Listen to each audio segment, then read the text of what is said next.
فضائل قرآن پر نوٹ لکھیے، سوال نمبر 3 ہے، ٹھیک ہے، چیپٹر نمبر 1 کا سوال نمبر 3۔ تو بچوں ہم اس کا جواب دیکھتے ہیں، آپ نوٹ کر لیجئے گا ساتھ ساتھ کاپی میں، کیونکہ قرآن آپ کی بک میں یہ تفصیلاً موجود نہیں ہے، تھوڑا سا ہے شارٹ سا، بٹ تفصیلاً نہیں ہے، 5 نمبر کا نہیں ہے، اور وہ میں آپ کو کروانے جا رہی ہوں، ٹھیک ہے، تفصیلاً لکھ لیجئے گا۔ چلو شروع کرتے ہیں۔ فضائل قرآن، پہلا سب ہیڈنگ، فضائل قرآن۔ اللہ تعالیٰ نے یہ قرآن جس رات نازل کیا اس رات کو تمام راتوں سے افضل قرار دیا، اور جس مہینے میں اس قرآن کو نازل کرنا شروع کیا اسے تمام مہینوں سے افضل ترین مہینہ قرار دیا، اور جس شہر میں اس قرآن کو نازل کرنا شروع کیا اسے تمام شہروں سے افضل ترین شہر قرار دیا، اور جس امت پر اس کتاب کو نازل کیا اس امت کو بھی تمام امتوں سے بہترین امت قرار دیا۔ کہا کنتم خیر امت اخرجت للناس تأمرون بالمعروف وتنہون عن المنکر۔ اور بچوں جس نبی پر قرآن اتارا اسے تمام نبیوں سے افضل ترین نبی قرار دیا گیا، اور بچوں اس کتاب کو خود بھی تمام کتابوں سے افضل ترین کتاب قرار دے کر اسے کتاب مہیمن کا بھی خطاب دیا گیا کہ تمام کتابوں کو اپنے اندر اثر نو محفوظ کرنے والی کتاب، اور اس کتاب کو پڑھنے اور پڑھانے والے کو بھی اللہ تعالیٰ نے ساری دنیا سے افضل ترین قرار دیا۔ پیارے رسول اللہ صلی اللہ علیہ وسلم کی زبان کے ذریعے کہا خیرکم من تعلم القرآن وعلمہ، تم میں سے بہترین وہ جو قرآن سیکھے اور دوسروں کو سکھائے۔ بچوں اس کا دوسرا سب ہیڈنگ، قرآن کے ایک حرف پر 10 نیکیاں۔ قرآن مجید کا ایک حرف پڑھنے والے کے لیے رسول اللہ صلی اللہ علیہ وسلم کے مطابق 10 نیکیاں اللہ تعالیٰ نے رکھی ہیں۔ فرمان نبوی ہے، الف لام میم، ایک حرف نہیں بلکہ 3 حروف ہیں، اس کو پڑھنے پر 30 نیکیاں دی جائیں گی۔ حافظ قرآن عرش کے سائے تلے، سب ہیڈنگ نمبر 3۔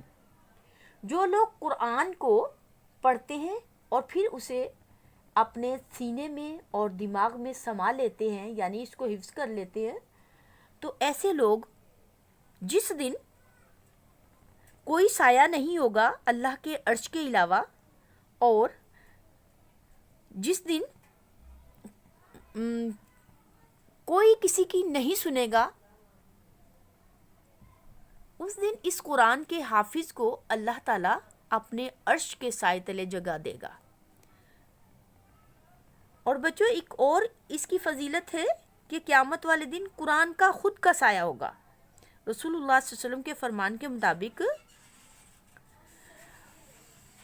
قیامت والے دن 3 سایوں کے علاوہ کوئی سایہ نہیں ہوگا۔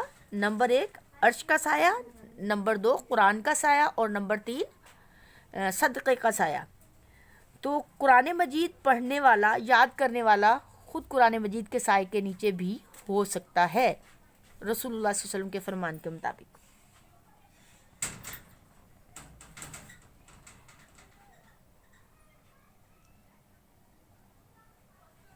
قرآن مجید سفارش کرے گا، قرآن مجید اپنے پڑھنے والے کی سفارش کرے گا، جیسا کہ آپ صلی اللہ علیہ وآلہ وسلم کے فرمان کے مطابق القرآن حجت لک او علیک، کہ قرآن مجید جو ہے اپنے پڑھنے والے کی سفارش کرے گا یا شکایت کرے گا، اور اللہ تعالیٰ اس کی سفارش اور شکایت دونوں ہی رد نہیں کریں گے۔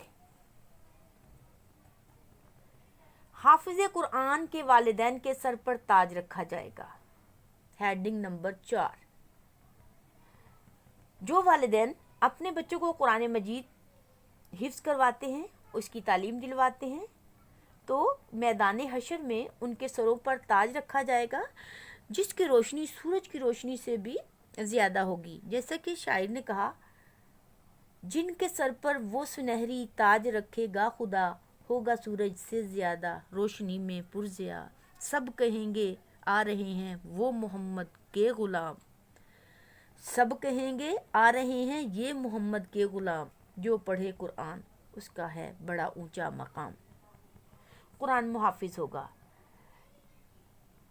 جب گھر والے انسان کو دفنا کر واپس آ جائیں گے تو قرآن اپنے پڑھنے والے کے ساتھ قبر میں اترے گا، اس کی قبر کو روشن کرے گا، عذاب قبر کو قریب نہیں آنے دے گا اور اس کی حفاظت کرے گا۔ قرآن کا طالب علم فرشتوں کے پروں پر چلتا ہے۔ جو شخص اپنے گھر سے قرآن کی تعلیمات حاصل کرنے کے لیے نکلتا ہے تو وہ زمین پر نہیں بلکہ فرشتوں کے پروں پر چلتا ہے۔ قرآن کا طالب علم شہید کی موت پاتا ہے۔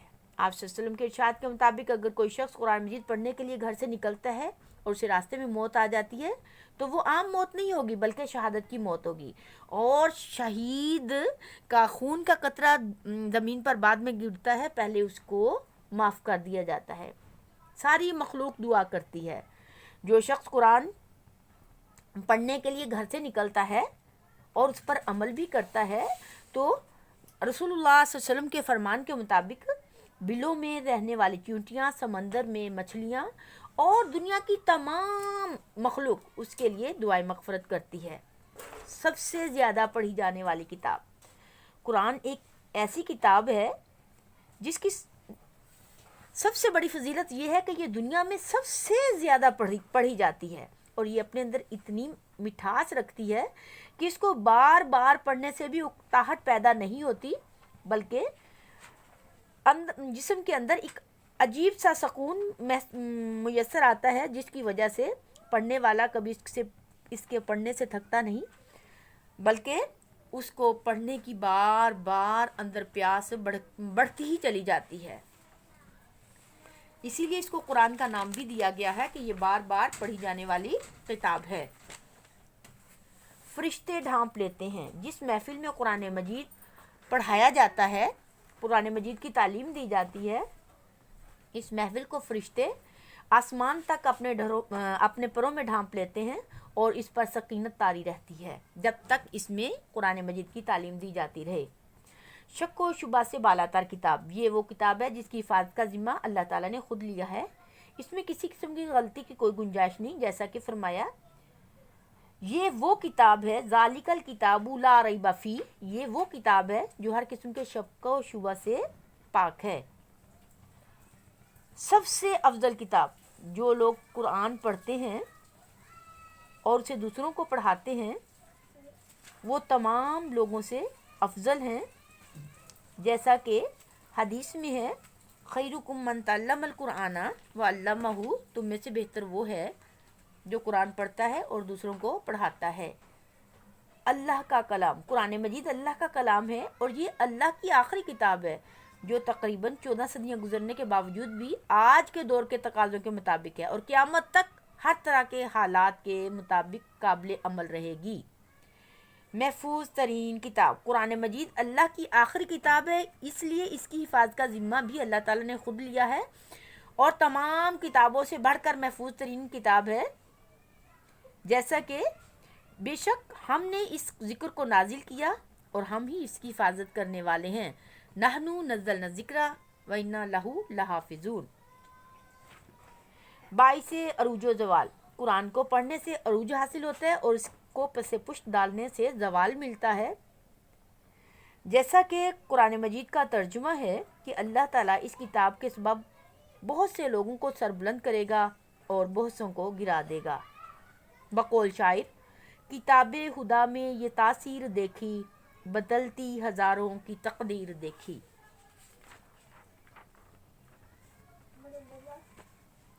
کتاب ہدایت، اس انقلاب پرور کتاب نے دنیا کے ہر خطے میں ہدایت کے چراغ روشن کیے ہیں۔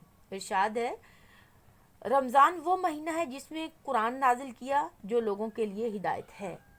جامع کتاب، یہ کتاب سابقہ عوام کے قصوں اور غلطیوں کو بیان کر کے انسان کے لیے معاشرے میں معیشت، سیاست، اخلاقیات اور دیگر شعبوں کے بارے میں جامع تعلیمات پیش کرتی ہے۔ ارشاد باری ہے، اور کوئی خشک تر چیز ایسی نہیں جو اس روشن کتاب میں نہ ہو۔